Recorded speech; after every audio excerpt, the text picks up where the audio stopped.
DepEd inihayag ang naging epekto ng bagyong Christine sa mga paaralan sa bansa. Ulat mula kay Nolan Ariola. Go ahead, Nolan. Maraming salamat mga kapanalig. Kinumpirma ng Department of Education na 36,894 na mga eskwelahan ang apektado ng bagyong Christine. Ayon sa DepEd, ito ay mula sa 179 school divisions at 15 rehiyon na dinaanan ng bagyo. 143 na mga paaralan ang binaha at napinsala ng landslides.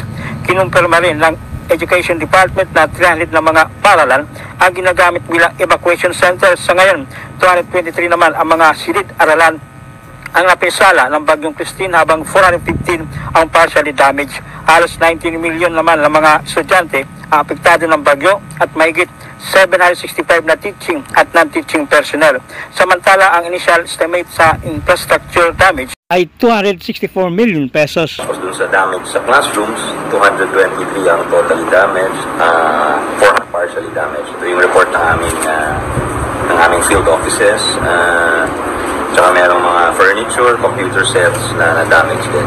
So, ang initial estimate ng infrastructure damage is 264 million pesos. Naging panauhing pandangal si Secretary Sani Angara kahapon kung saan ginaganap pa sa kasalukuyan ang ikalawang araw na Artificial Intelligence Horizons Philippines 2024 sa University of the Philippines Bonifacio Global City kaugnay sa Conference on AI-Powered Research and Innovation. Nakita natin may pakinabang talaga dyan yung mga guro, meron din pakinabang sa mga estudyante.